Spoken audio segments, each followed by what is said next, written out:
Today we're going to complete our discussion of the topic of endangered species, and we're going to begin our discussion today at this spot, which is the high elevation forest on the island of Rota in the western Pacific. In these high elevation forests there is a species that is at present barely hanging on to existence, and so let's take a look at this species and talk a bit about the problems that it is experiencing. This little speck that you're looking at here is a Rota white-eye. In fact, this may be the first photograph ever taken of it. It's a species which is at present with populations of not much over 1,000. All of them living at the high elevations on this island, in that area referred to often as cloud forest because it's constantly shrouded in clouds, and even though it's a tropical island, it can be rather chilly up there. Within living memory, this bird was a common and widespread species on the island, occurring all the way into the lowlands in large numbers. And then, beginning sometime around the 1950s probably, its numbers started to decline and its range contracted until we have the present situation where we only have a tiny population scattered in a few subgroups across this high elevation plateau. People have been censusing this bird since the 1970s now. And during that time, its population, even since then, has declined by better than 90%. Its populations do seem to have stabilized more or less around 1,000, although its long-term fate is still very uncertain. What was going on with it was less than clear, and so a number of different sorts of investigations were launched to try to figure this out. One which raised a lot of circumstantial evidence involved censusing where it occurred and where it didn't occur, and then comparing that to where other species occurred. There is an introduced species on the island, this one here, the black drongo, which was introduced in the 1930s by the Japanese to control agricultural pests. But it did more than just control agricultural pests. It's a very aggressive predator, and it appears that it's also exerted a negative influence on the white-eye. The circumstantial evidence is that where drongos are abundant, the white-eye is absent. Where they are in lowest numbers, which is on this high elevation plateau, the white-eye survives. There are a number of observational lines of evidence that also support this. You can watch drongos harassing white-eyes, chasing them. There have been observations of predation by drongos on white-eyes. And so the evidence actually looks pretty reasonable that this is what's going on here. However, you also have this present situation where this bird is only occurring in one kind of habitat, this high elevation cloud forest, which suggests that perhaps the species has retreated to its optimal habitat and that this is it. And so, as a consequence, U.S. Fish and Wildlife Service has gone in and declared what they call critical habitat, which is habitat that is critical for an endangered species survival. So as we look at our old friend from our last program, the Guam Rail, we can discuss some of these ideas under this heading, the topic of conservation and management of endangered species. Now, once we have some idea of what's going on with the species, we can do a number of things. And one of those things is to designate critical habitat. And this has been done in the case of the rhoda white-eye, which, by the way, is a distinct species, and it's only known from this one island. We can also develop management plans for it if we have some idea of what's going on with it. So what we did in the case of the rhoda white-eye was to start a control program for black drongos, with the control being focused specifically on the places where the birds were still present. So in the present nesting habitat of the rhoda white-eye, we differentially went in and removed drongos. Another thing that is done with an endangered species is to develop a recovery plan, and a recovery plan has been developed for the white-eye. The recovery plan looks at the history of the species and documents causes for its present endangerment and recommends courses of action to recover the species from its endangered status. Now, I did not actually write the recovery plan for the rhoda white-eye, but I have written others.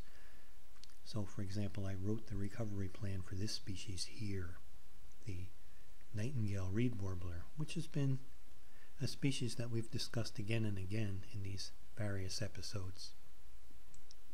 Now, if we go back to our introductory theme of bad bird pictures, let me show you a few more of those from a different place. Let's focus on island birds of the Hawaiian Islands this time, and look at some other kinds of factors that can lead to endangerment. This species here is the elepaio, which is a kind of a bird which is a flycatcher. So it flies out from branches and captures flying insects.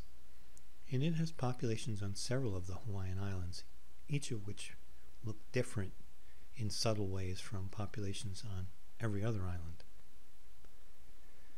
Pretty much all the birds in the Hawaiian Islands are endangered to one degree or another.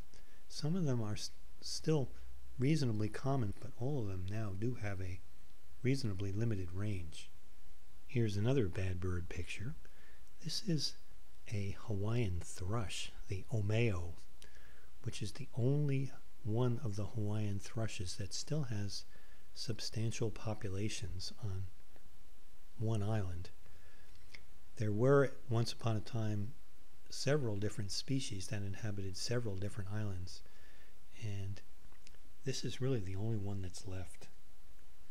There is another one that barely hangs on the island of Kauai, and actually the last time I was on Kauai there were still two species there, but one of them now appears to have disappeared. I don't think anybody's seen one in a few years now. Also on Kauai, like on the island of Rhoda, a lot of these species are, in fact pretty much all of them, are relegated to the highest elevations. And this is true not just on Kauai, but on the big island of Hawaii, on Oahu, on Maui, all those islands that still have populations of native birds left. Now here's still a different species. This is the common amakihi, and you might be able to just barely make out the fact that it's got kind of a yellowish color to it. You can see a little bit of that on its head. One good thing about looking at these pictures of birds that are not themselves so great is that you do get to see some of the habitat they're in. And habitat is often an issue with endangered species. In the case of the Hawaiian birds, it is less of a factor than others. In fact, in the case of Hawaiian birds, the principal factor, the number one factor which has driven many species to low population levels, and in fact driven a number of the historically known species to extinction, is introduced disease. There were originally no mosquitoes native to the Hawaiian Islands, and so all those mosquito-borne diseases were absent, and were absent there for millions of years. something in the vicinity of 30 million years, in fact. So these birds all evolved in the absence of these kinds of diseases.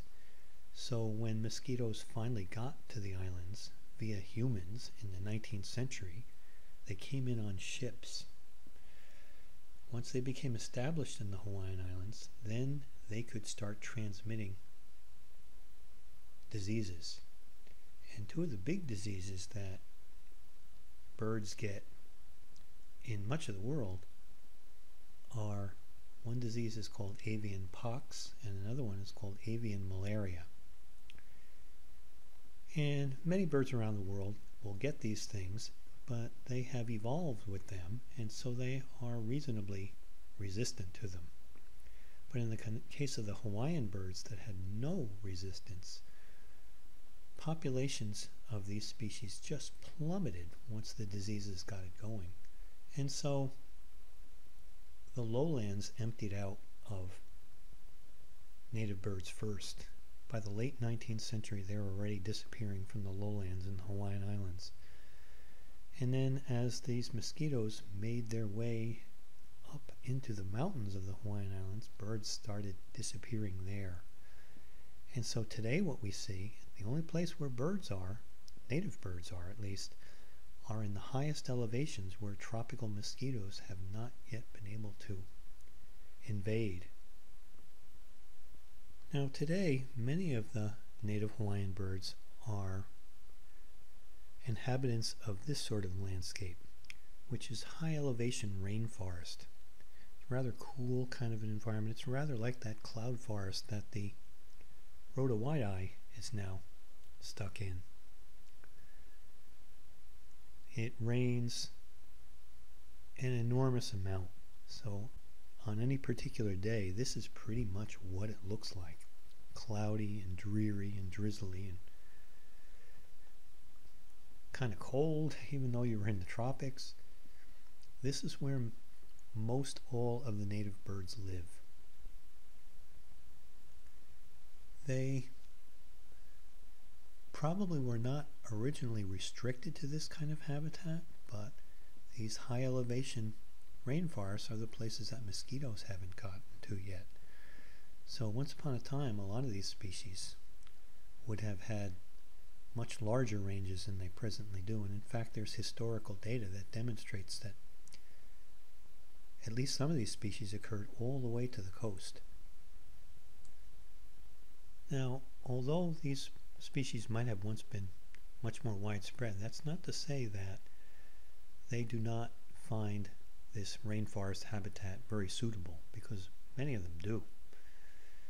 And one of the things that's very attractive about this forest is this flower here.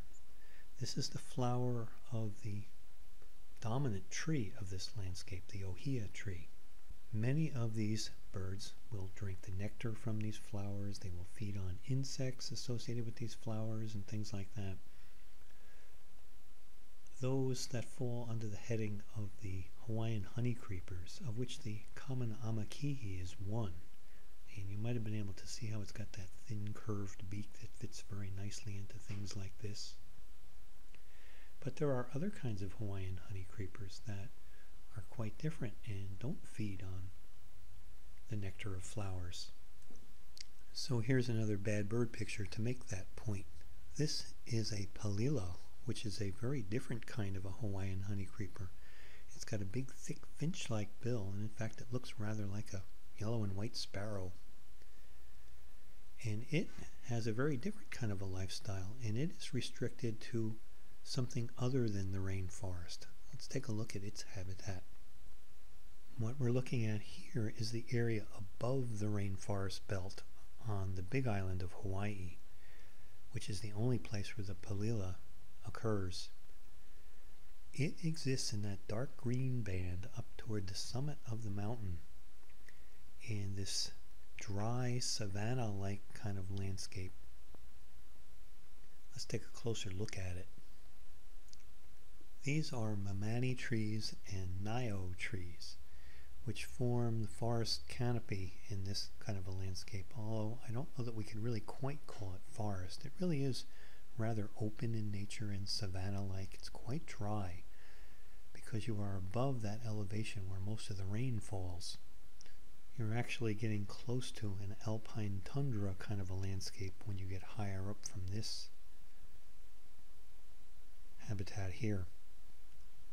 Now, the palilas are really specialized for feeding on the fruits of the mamani tree. Let's take a look at them. Here are these seed pods that the mamani trees produce in abundance. So botanically, these are the fruits of the trees, and this is what the palila eats. And with that big thick bill, it can crack these seeds, and that forms the great majority of its diet. And so this species is very much dependent upon this kind of critical habitat. Without them, these mamani niophores, you don't have palilas. There is actually a separate area of mamani nioforest on the big island of Hawaii, and although the palilas have been historically, in recent years, restricted to only one of these patches of forest, management efforts have been directed at translocating individuals to the other patch to try to get a separate population going there. It's always an issue with small localized populations that these sorts of things have a much greater probability of becoming extinct because of random events or storms. Hawaiian Islands get big hurricanes, for example. So if you have multiple populations, it helps to ensure the long-term survival of the species. Now let's shift gears and talk about a species that may or may not be extinct. This is the Eskimo curlew, a mounted specimen from the 19th century. In fact, this is probably a notable specimen, although it comes without any data attached to it. This is probably the only specimen of this species ever taken in the state of Connecticut. There's an old record from the 1870s from New Haven, and this bird is probably that bird. They normally did not occur that far inland, even at the height of their abundance. They were more of a bird of the outer reaches of Cape Cod during migration time. They would just barely skim by. For the most part, they migrated over open ocean. They would stage in Labrador in Canada, and from the coast of Labrador they would fly over the ocean until they landed in the Caribbean region, South America. Their final destination was the Argentine pampas of southern South America. Every few years, a credible report of the species still surfaces somewhere in Canada or in the Cape Cod area. So the species probably is still just hanging on, but in such low numbers that finding one has reached a probability not much above zero. I bring all this up as an introduction of sorts to this topic here, the topic of history, and how it is that species have become extinct over time. Now, species have been evolving and becoming extinct on Earth for a very long time, better part of 1 billion years, in fact. But the rates of extinction have not been constant. There have been periods in Earth history when extinction rates have skyrocketed. So at the close of the Paleozoic, for example, and even earlier at that time when the Earth developed an oxygen atmosphere for the first time, there was a revolution in life on Earth, with many of the previous forms disappearing and being replaced by others that could survive in the oxygen atmosphere. Then there was another mass extinction at the close of the Mesozoic, when all of the dinosaurs became extinct. And then we've had more recent extinctions, like the Pleistocene extinctions, when many of the world's large mammals became extinct. Not to mention, in recent Earth history, we've seen the number of birds plummet. The age of birds was really much earlier in Cenozoic times than now. We only have a fraction of the number of species that once inhabited the Earth. However, one thing we can note is that with the advent of humans, extinction rates have again skyrocketed. Factors like wholesale habitat destruction, market hunting, environmental pollution, a whole variety of different sorts of things have led to the disappearance of quite a number of species. And one of those is this Eskimo curlew. In the 19th century and into the early 20th century, many of our long-legged wading birds, those things we call herons and egrets, a lot of those were similarly affected by rapid declines in population. And in both cases, in the case of the curlew as well as in the case of the egrets and herons, hunting played a major role in that. Although habitat destruction, wholesale change of the landscape of North America during the 19th century also contributed dramatically to the decline and disappearance of other species. Now, beginning in the early years of the 20th century, some action began to be taken in earnest to try to reverse some of these population declines in wild animals and wild plants as well. So things like the Migratory Bird Treaty Act of 1918, which was stimulated to a significant degree by the hunting of herons and egrets, that made it illegal to hunt migratory birds, with the exception of certain species which are designated as game species.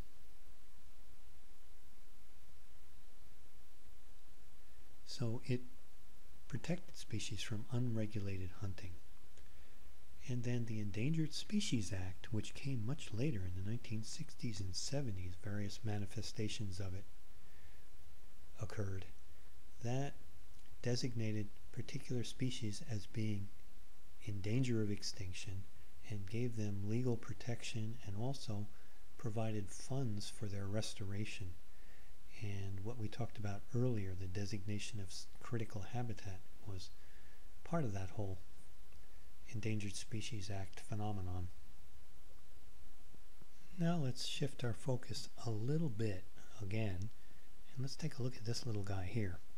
This is a grasshopper sparrow, which is a very widespread North American species and quite abundant in parts of the continent, although in the northeastern part of North America its populations have plummeted. It's a species associated with grasslands and agricultural lands, and in the northeast, as agriculture has declined, its numbers have dwindled to a very few. This one is a bird that I caught at an airport, where we still have some populations that have managed to colonize this most unlikely environment.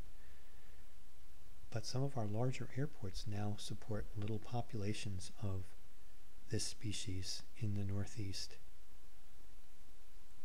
So as conservationists studied what might be done on behalf of the grasshopper sparrow here in the Northeast, the issue of population viability came up. By this, I mean, is a population able to sustain itself over time? And so there are some techniques that have been developed to answer that kind of a question. This area of investigation referred to as population viability analysis, which is quite a sophisticated area of inquiry in which, based on field data that can be gathered, we can estimate whether or not over a series of generations a population will die out or be able to persist. And these kinds of analyses have been done on the grasshopper sparrow in the Northeast, and when we've done that, it's looked like most of our northeastern populations are simply not viable. The only reason we have them is because they are maintained by immigration of individuals from the Midwest, where we still have large source populations of birds that produce excess young, and these birds then wander east and settle in kinds of habitats like airports that are really kind of marginal for them. Now we're looking here at a picture of our old friend the nightingale reed warbler. Minimum viable populations, by the way, are the population sizes that are the least that can persist over time in the face of normal periodic environmental variability. The reason he's on this slide here is because island populations in general have questionable viability in many cases. This bird is represented by a population of just a handful of individuals on several islands. And so a catastrophic random chance kind of an event, like a huge storm or something like that, could very easily wipe them out. And so it's not surprising that island populations have sustained among the highest rates of extinction among all animal and plant populations in the world. One last topic for today is this species here. This is the steppe tarpon, which is the wild ancestor of the domestic horse. It's a species that became extinct, and yet here it is. It's a species that was essentially brought back from extinction, and different people will argue how close this really is to the original wild animal, but for all intents and purposes it looks pretty much identical to the creature that prehistoric people painted on caves thousands of years ago. So there actually is some possibility of bringing things back even after they've gone. And there are several different approaches to this. The earliest approach was begun in the 1920s and 30s in Europe, and which led to things like this modern version of the steppe tarpon. The idea was that among the various domesticated breeds of horse, all the original genes of the ancestral population survived, and so it could essentially be bred back into existence, and that's what they did. Now when we look at these horses with modern DNA analysis, we discover that they still are pretty much like domesticated horses in terms of their genetics. And so how successfully this animal has actually been a recreation of the wild ancestor is open to debate. But the same kind of process has been used for the wild ancestor of the cow, the aurochs, which has been more or less bred back into existence as well. And now there are even more exotic kinds of attempts being made to bring back things like the woolly mammoth from DNA which has been frozen in the Arctic for thousands of years. This fragmentary DNA is researchers are trying to reassemble it and then insert it into an egg of a living elephant so that this living elephant can give birth to a woolly mammoth. And on that note, I think we will end for today. There's still a little bit more I want to say about endangered species, but we will finish that last topic up next time.